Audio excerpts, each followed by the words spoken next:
Hey guys, this is, I guess, part 6 or 7 or whatever. I don't know. Dr. Heiser stopped labeling his articles kind of midway through, but whatever.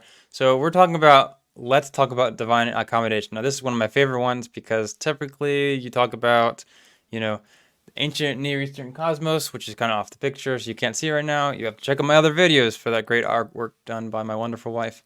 But today we're talking about divine accommodation. Dr. Heiser is going to roast a pretty famous scholar. Now, this is, of course, Wayne Grudem, which most people here probably maybe not have heard of him, but a lot of us have. And typically he's very, very conservative. So, this will be interesting to talk about. So on to the next key idea. I'm trying to lay out principles with the hope of going back and articulating something that works for inerrancy that takes the data seriously. We actually read through that post, the first video of this series. So I'd say it was like its cumulative view. Skipped a bunch of them, but that's okay. The next key principle is divine accommodation.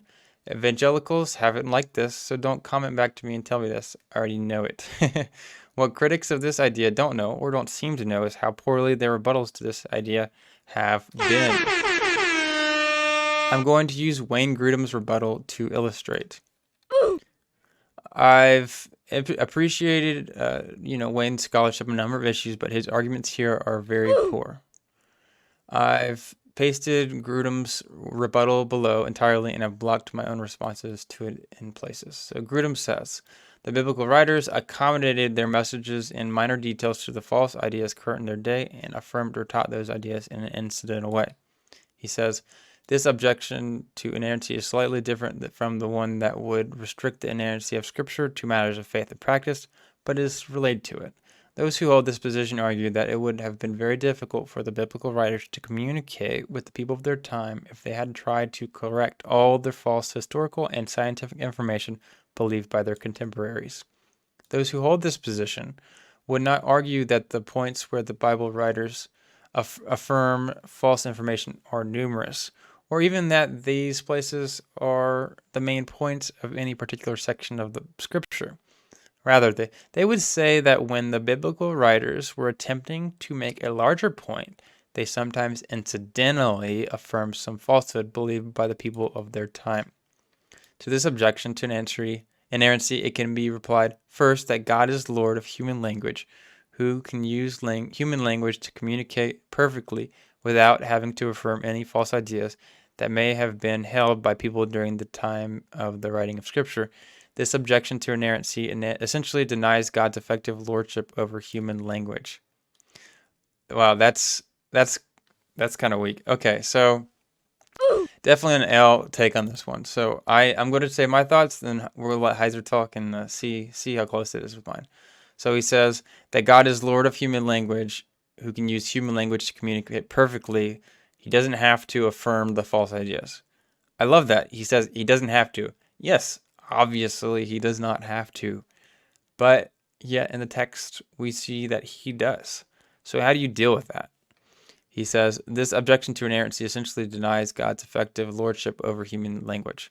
Of course, he sees that as an objection to inerrancy. And yet there are many, many, many scholars that affirm accommodation and still hold inerrancy. Inerrancy is inspired, the text is inspired in what it affirms to teach, or what it's intending to teach, not what the writer was essentially thinking. Everything the writer thought when he was writing, there's no reason to think that it had to be inspired. So let's hear what Michael Heiser has to say. He says, the point is not God's ability to use human language. He's perfectly capable of that. Rather, this is about other points Grudem fails to consider. While God certainly knows how to use human language, does the human language in question have the vocabulary that would allow God to communicate scientific truths to the original recipients? Could God have communicated full, precise, scientific information about, say, how human reproduction works to the writer of 1 Corinthians 11? So, this is a fun one. where Paul connects this to women's hair, and the information has to be full and precise, lest God accommodate himself to humans. So, what are the ancient Greek words for zygote, oocyte, chromosome, DNA, etc.? It's about an ancient language being insufficient for a host of scientific issues, not God's ability. 2. While God certainly knows how to use human language, do the human recipients have the capability to understand what is being said? Let's say there was a way for God to communicate 20 and 21st century science in the ancient Hebrew, Aramaic, and Greek. Think about that statement for a moment. Ask yourself if you really want to side with Grudem here. That you know the people in ancient times had the language of us today. Let's say God uses those words, and he would certainly be capable if those words existed in the languages, and really spells out exactly how the cosmos was created. Never mind the fact that the writers wouldn't be aware of what a cosmos is, because they didn't know that there were planets outside the solar system. They thought they were angels or just lights on a sky dome. And where babies come from, it isn't implanting a seed in a woman for it to grow.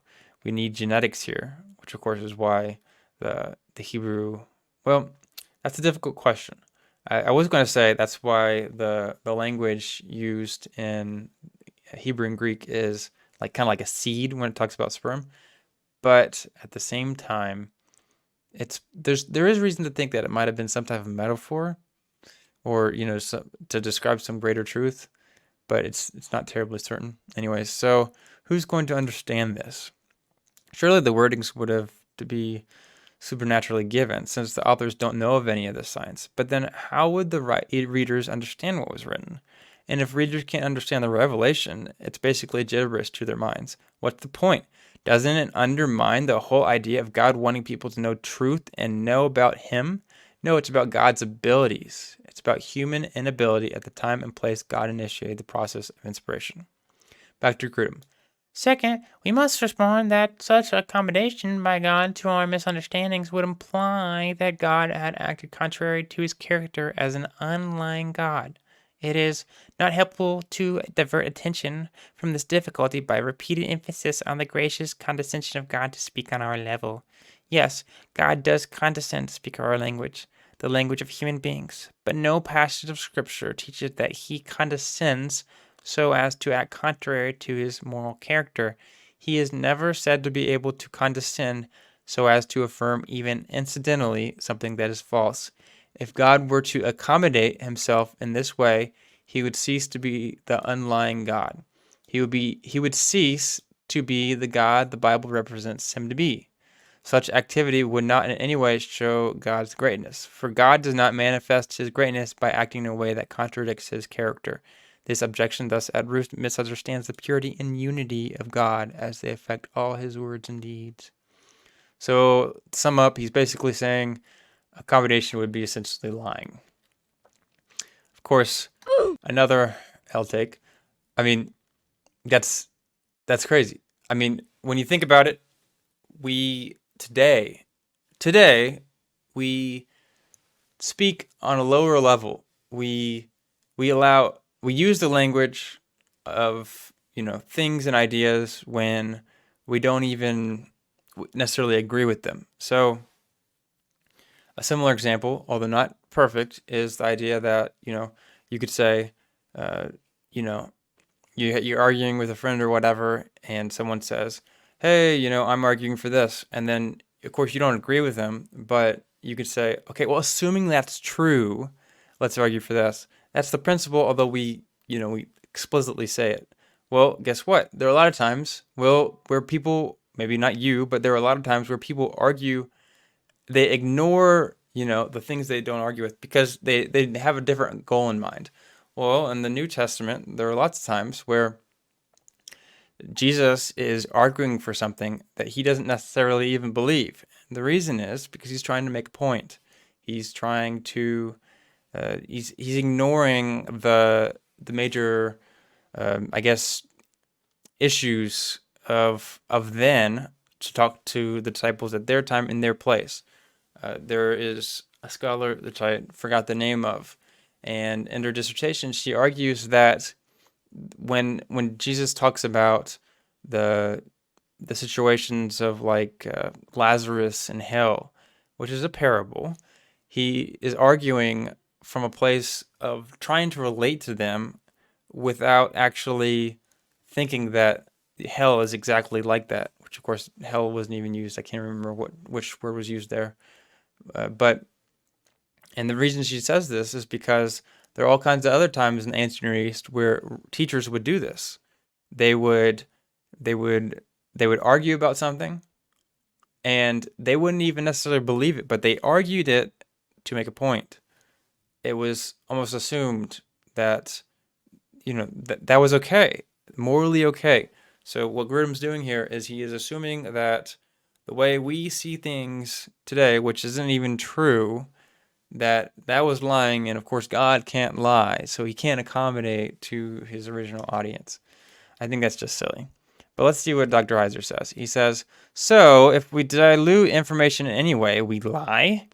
So when my 4-year-old asks where babies come from, and I say mommy and daddy get together and then there's a baby, completely omitting the details of sexual intercourse, I'm a liar?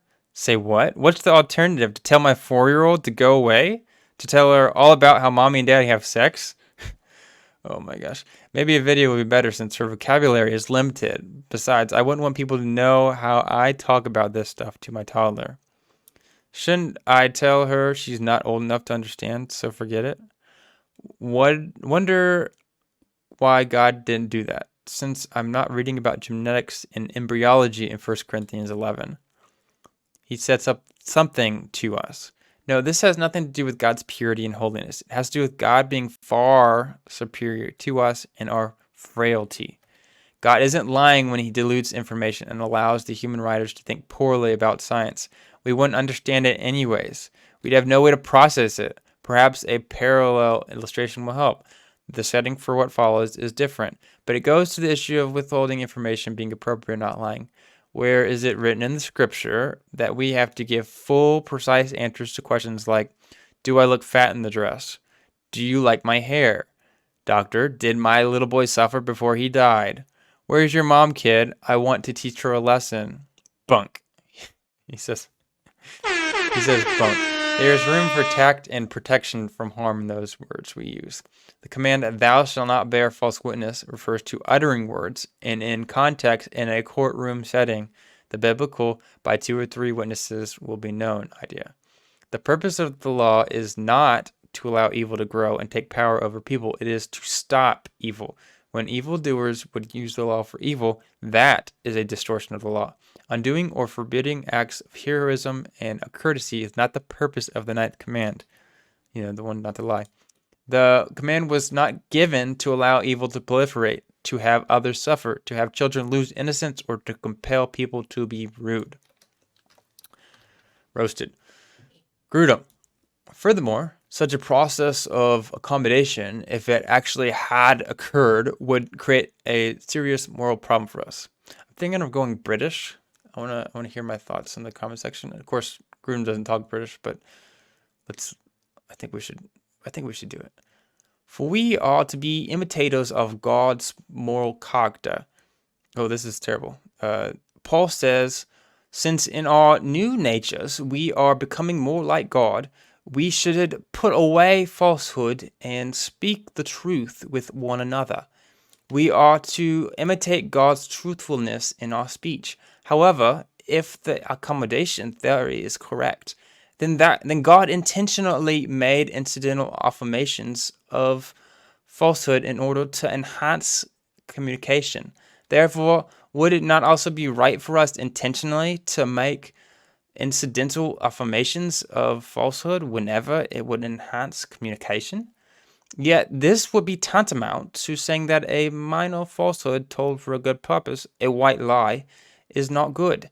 Such a position, contradicted by the scripture passages cited above concerning God's truthfulness in speech, cannot be held to be valid. Heiser says, oh gosh, this is, oof. He's roasted him hard. He says, this is quite misguided. If you think withholding information is lying, then go read 1 Samuel 16. Frankly, I can't wait till you get to God's use of deception for a thread on the blog. These objections are poorly argued. I could go into more detail, but this should be sufficient. Thoughts, anyone? So he ends it like this. That wasn't the nicest way to put it, Dr. Heiser. But at the same time, he makes some really good points. I don't know. I'm just kind of disappointed in Grudem here. He makes a lot of good points in other articles in his books, but here it's just like I have a hard time understanding where he's coming from. I don't know. Maybe you guys can help explain what he's saying here a little bit better. Maybe there's better points that maybe me and Heiser are just missing. Anyways, make sure to check out the previous videos. We've got a whole series on this, and this has been very beneficial for a lot of people. So I really hope that you're able to subscribe, to like the video, to help me get this content out better. Anyways, I hope you guys are ready for the next one, because the next one is going to be really, really fascinating.